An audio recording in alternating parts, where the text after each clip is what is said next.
Hello, everyone. Hello. Okay, I'm laughing because,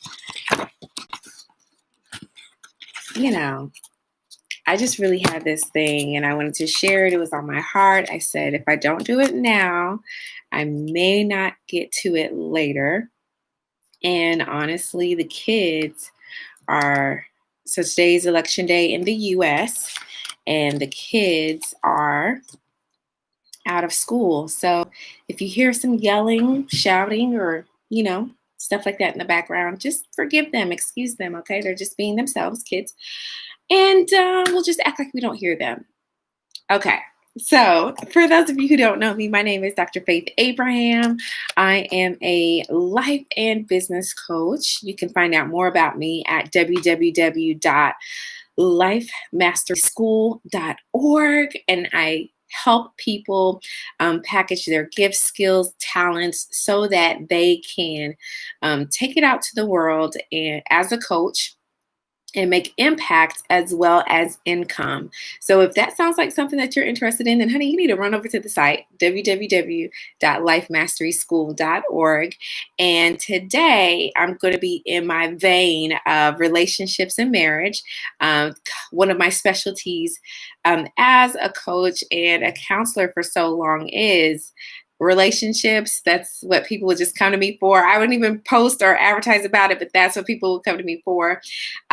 Trauma, overcoming trauma, and pretty much business, individual stuff, but also business. So that's kind of how I've centered and fashioned my business about, but it never fails. Over the past 12, 15 years I've been doing this, that people don't really have a good understanding of marriage, what it entails, what it looks like, and what's required. And usually those who come to my office and come to me are people who didn't have the best example as to what marriage would be, meaning that they came from divorce homes, broken homes, toxic environments, domestic violence, and things like that, emotional negligence, just things like that that didn't really help them to understand what comes with marriage and give them a good foundation as to what to expect, right? Because when you're in a, pretty healthy home and you're raised in that, or you have that as an example, it gives you a preface, like it gives you a premise by which you can operate by, it kind of gives you the opportunity to say, okay, things may not be going the way I want it to, but that's just a season. I can shift instead of things aren't going the way I want. I'm out of here, or things aren't going the way I want. I'm going to put my hands on you. Things aren't going the way I want. I'm going to manipulate you. Things aren't going the way I want. I'm going to step out of the marriage. So a lot of us have that as an example, and we're trying to break the generational curse, right? We are the generational curse breakers. We are the ones that are going to change and turn the tides. So we're not trying to repeat the things that we saw, yet the things that we saw are so inside of us. Ugh. And that's a hard thing for a lot of people to overcome. So then when they get married and they're like, yes, I'm going to turn everything around, they don't have that foundation. They don't have that information. They don't have the example that they need so that they can do that in a way that really does help them and give some peace to what it is they may be encountering or facing with their spouse. So I've come to know as well that even if we don't come from that healthy household, I've also seen that, a lot of times even TV shows don't help us, and I know that's a lot of where people get their information from, TV, videos, stuff like that.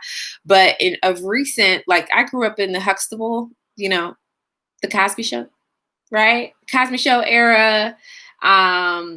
The Brady Bunch, watching TV shows like that. Charles in Charge, Full House. That's the era I came from. So healthy Family Matters. That's what I grew up watching. That's what I saw. And so healthy family ties, healthy family conditions was what I saw. So it kind of helped to offset what I grew up in. It wasn't all bad, but it wasn't the best of the best for us to go off of, myself and my siblings, when I say us. So those helped. But nevertheless, there's nothing like, someone sitting you down and saying, okay, look, honey, this is what it is, child. This how it go,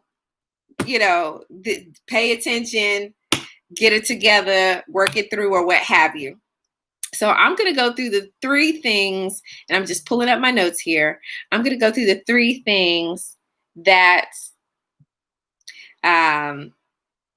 people don't tell you about marriage, okay? I'm going to tell you 3 things that people don't tell you about marriage. Number 1, okay? Number 1 is that marriage is not 50-50. It's really not. It's not 50-50. Literally, when you are married, there's seasons where you're going to give more. Like you'll be giving 60%, 70%. Or there's seasons where your spouse is going to be giving 60%, 70%. And you're kind of going to fluctuate a little bit because, and there's 2 ways to do this. So I'm going to show you the 2 ways, but it's going to fluctuate a little bit. Okay, because of the goals that you guys have. Maybe you just had a new baby. Someone just got a new career. Someone just lost their job. Someone starts a business. Someone's parent moves into the house. Kids in college, paying for college, all of that kind of stuff. Like there's a lot of things that go into what's happening in this various seasons of your marriage. I remember when my husband and I first got married, I was carrying the weight financially. My husband was in full-time ministry and I had a full-time job. And the job that I had it wasn't paying that much. I mean, it was paying hardly anything.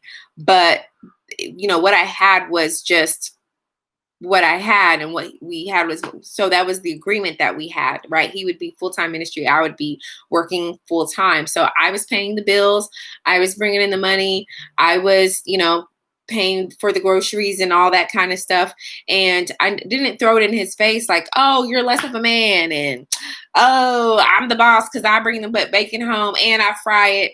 No, that was just the season of our lives that we were in. Then it got to one point where we were both working, like a traditional 9-to-5 job. Then at some point he started in business and I was working. Then he retired me and then I didn't have to work. So I came off of the job. He was still doing full-time business and even full-time ministry. Then I got into full-time business and full-time ministry. So there was just ebbs and flows, ebbs and flows, ebbs and flows. And then during that time where I was doing business and he was doing business, we were having kids. And I was also when I had kids, I had master's and PhD, right? So I couldn't really give that time and dedication to my business to bring money in like that. So he was doing that, right? And I was spending more time with the kids. So it was like a lot of, these different ebbs and flows of the relationship, of responsibilities, of what was expected of each other, of who's supposed to do this, who's going to do that. Like we didn't have these roles that were like the 10 commandments and you have to stick to it. We love the 10 commandments, but we just couldn't do these like roles and then we just stick to it like that because there was so much fluctuation and change within our relationship, which was not a bad thing. We just had to adapt and adjust. And a lot of people aren't good at that. A lot of people cannot deal. Like they're just like, oh, it has to be this way or I'm out of here. You got to be doing this or I'm out of here. This is not happening, so I'm out of here. And if you want to be married for a extended period of time, you just can't operate like that. You just can't behave in that way. That can't be the way your mentality in a marriage. If you want to be married for a long time, you can't do that. So, marriage isn't 50-50. It's literally kind of up and down. You're kind of giving it, some responsibilities falls a lot on one spouse, and then kind of like this. It's kind of like this balancing scale where you have to be okay with being selfless and, changing whatever roles or adapting to whatever it is that you need to adapt to. And that's how you're going to stay married for a long time. It's just not 50-50. Then some people say, well, I don't mean it like that. I mean, like, I have to give 50% and he has to give 50%. Or if you're a guy, she would give 50%. That also, too, is a fallacy. You actually have to give a minimum of 100%. Because, and I might turn this into another video, so I don't just give you so much in this one, but because marriage, it takes a lot of effort. It takes a lot of work. Usually opposites attract. So, you are left foot, he is right foot, and you're dancing on the dance floor of life, and, you're just swaying, and you need the opposite. You can't, if you have two left feet on the dance floor, guess what? You're not going to be dancing. You're going to be sitting down because you're going to be tripping and doing all kinds of stuff all over the place. You don't want two right feet. You want a left and a right, and they have to work in tandem with each other. And so you have to bring 100% of whatever part of you that you bring to the relationship. You're going to have to, number 2, modify yourself for the sake of your marriage. And I know, honey, this is 2020, and a lot of people do not want to hear that. They're like, this is me, take it or leave it. I don't care what you're looking for. I don't care what you're asking for. Or, no, this is how he was. This is how it was when you met me. If you don't like it, then you find somebody else. Guys, come on. To a certain extent, yes. To a certain extent, you're kind of just wired how you're wired. But you still need to modify yourself. Like, you still need to, so I say this a lot to my clients when it comes to the 5 love languages. Y'all talk to me about my lighting here. The sun is kind of going up and down, so it's making it look weird. Okay, that looks pretty. We'll do that. So when I'm talking to my clients, I talk about this a lot with the 5 love languages. It just helps people to kind of figure it out quickly. So what happens is, you usually marry the opposite of you. So if you're really organized, you'll usually kind of marry somebody that's not as organized or kind of messy. If you're very structured, you'll probably end up marrying somebody that's very spontaneous and fluid in how they operate. You marry your opposite, right? Left foot, right foot. And when you're dating, it's cute. When you get married, it is a source of contention and frustration and annoyance. And you just can't figure out why you didn't see all of this mess when you guys were together. You did see it. You just thought it was cute. That's what you saw. For the most part, we have our personalities. Usually an extrovert is going to marry an introvert, and you guys kind of work out that way. And you do have to modify yourself. The way that you operated as a single person is not the way that you're going to operate as a married person. The way that you would just, it's my way or the highway. No, you're not going to do that. You have to pull back a little bit, right? I was told a long time ago, honey, you got to figure out what's worth fighting for. If it's worth fighting for, then, fight. But some things are not. 5 years from now, if it's not going to make a difference to your future, where you're trying to go, what you're trying to achieve, then you need to leave that alone. And I think at that time, that was a great piece of advice. And I really took to that. Now, because of my personality, I can adapt to just about anything, um, even to the extreme where it's not healthy. I just kind of go with the flow. I kind of just, but I didn't do a good job of voicing myself, voicing my opinion, staying on what I really wanted. And so it, for me, felt like I was losing myself. And that is not marriage. You don't want to lose yourself. You just want to modify yourself to make it easier for you and your spouse to work together as a team. And also, too, they too should be modifying themselves as well.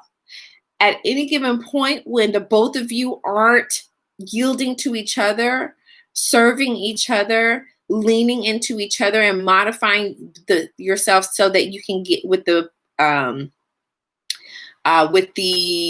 intent and motive to get on the same page, then something is off. And that's not a good feeling for either one of you. And someone who loves you, they will modify themselves. If I'm a very blunt, crass person, which I can be, some people say, you're just too direct. Okay, well, I know some of my friends are a little more sensitive. Some of them I need to kind of word things differently. So am I changing myself? Am I losing myself? No. Am I modifying myself for the sake of that relationship so that we can get on the same page? Absolutely. And that's how it should be in marriage. And when it's not, again, that is something that you have to work out, maybe with a counselor, with a therapist, with a pastor, somebody you guys trust, so that you guys can work through that and get on the same page. Okay. So number one, I said marriage is not 50-50. And I broke that down two ways. Number two, I said things they don't tell you about marriage. You do have to modify yourself. You can't just stay, this is how I am, and I'm just going to stay that way. Love it or leave it. That's annoying. And then I really have three, but as I'm going through this, I'll be honest. I'm thinking of like all these things, which I might just spit out and then kind of come back and do a video on it. If you tell me in the comments which one you're like, oh, no, you need to talk about that, you need to elaborate on that, then I will.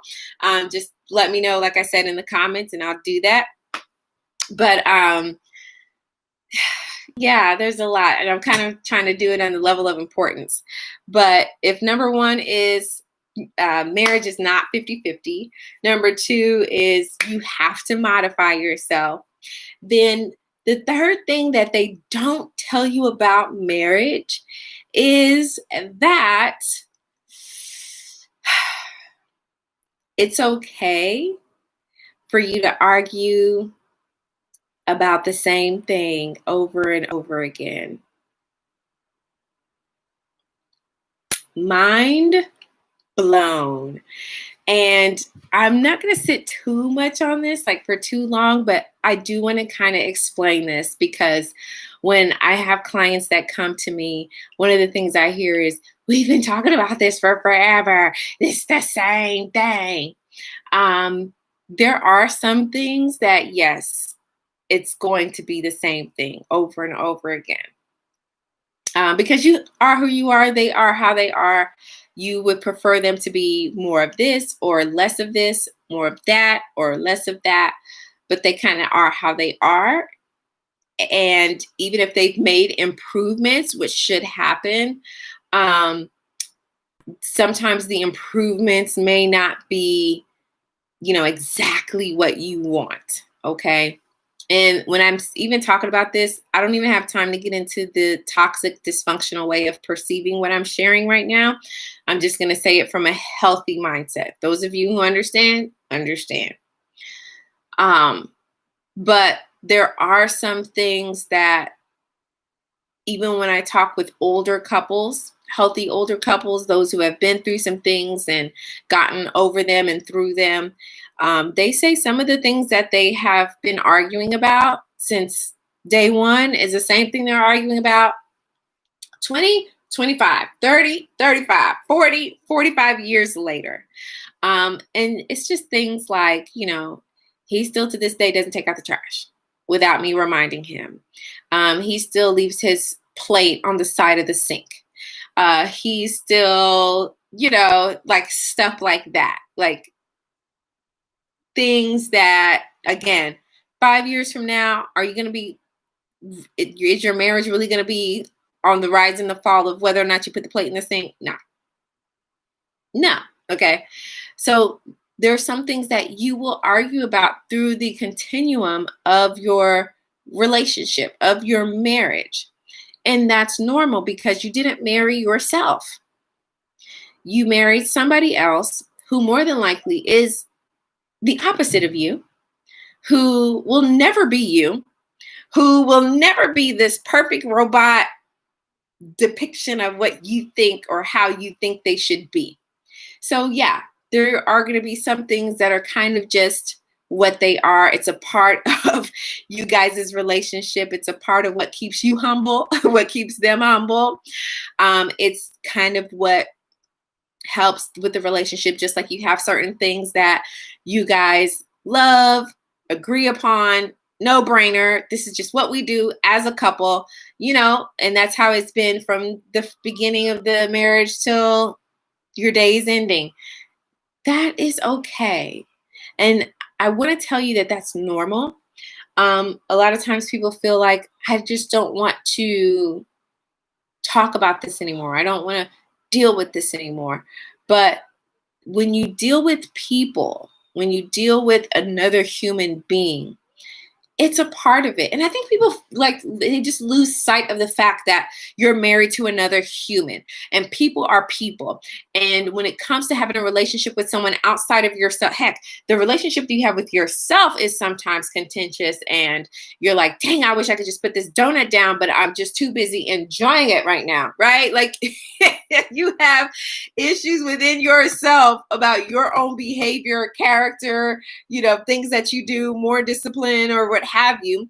So imagine, keeping up a relationship outside of you. It takes work, it takes effort.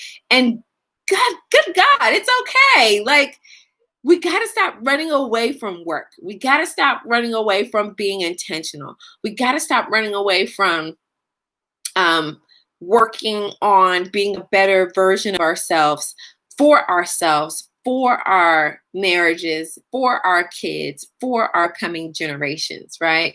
Like, that's the right thing. That's the mindset that you should have. Like, that's how it is. And if you can embrace it's a marriage is a mind shift that most people just aren't prepared for. They're not ready for. There's not many experiences that can really prepare you for the shifts that you have. Shifts plural, okay, that you have to make in marriage. But if you are willing and you are humble enough to say, okay, I'm willing to grow. I'm willing to learn. I'm willing to, become who I need to be for the betterment of not only myself, but also my spouse. If we take on that mindset, marriage becomes a bit easier because we're more willing to adapt and shift and flow and make way for the new things that are going to come and challenge you and challenge your spouse and challenge your kids, which of course all comes back to you. And if we're willing to do what it takes to work that thing through and not just get exhausted at the first sign or the 10th sign of change or contention, we would really enjoy marriage more. And I feel more marriages would be able to survive. Now, there's some things that, some people can't bounce back from, some people can't deal with. And I know one of those things is infidelity. I have a about 2 or 3 videos on infidelity. So you can just go through my page and check that out. But understand that those are 3 things they don't tell you about marriage, but are very, very necessary. And now that I'm saying it, I'm going to probably do a video and tell me if you're interested in this. Just tell me in the chat. Um, Marriage mindset, like a mindset of marriage, or, and that could be for married people, like you're already married, and then also like people who are single, you know, because a lot of times people just don't know. Shoot, I'll be honest, child, I ain't know. I didn't know. I was married young. I was 23 when I got married, when I first got married, because I had my first child when I was 25. So yeah, I got married young. I was 23. I felt like, and I'm a very mature person for my age. Yet there were just a lot of things that were like shock to me, when I got married and through the course of marriage. But having the right mindset really, really helped me to stay the course. And I'm enjoying marriage. I feel like I've always enjoyed it, even through the bumps and the bruises and all the stuff that comes with it. But I feel like I enjoyed it. I took on a mindset that really helped me to embrace it for what it is. And by doing that, it works. I'm here 15 years. It'll be 16 years this year in December. 3 kids later, many businesses later, et cetera, et cetera. And it's going good. So, we're excited. And I just had to make sure to share that with you. So if you know or feel like this video would help somebody, share it with them. Let them know, okay, I think you need to watch Dr. Faith, because she's saying something that I have not heard before and you need to hear. So I share it. I would appreciate that. And I'll definitely be back. I drop a video, either a live video like this one, we're live, or a pre-recorded video every Tuesday, every week. And I'm actually trying to up the ante on that more, but I do need your help. I need to know what you want to hear from me, what you want me to talk about. And whatever you let me know, of course, just put in the comments. But, whatever you let me know, I'll create it. I'll do it. And we'll talk through it. We'll work through it. We'll make it happen, Captain. Okay? But like this video, give me a thumbs up, share, and of course, subscribe. I'll definitely be back on Tuesday with another video, and maybe drop something on this Thursday as well. All right. Well, it's been good chatting with you. I love you. Take care of yourself. And if you have not done it already, and I don't know what you're waiting for, and you're in the US of A, go vote.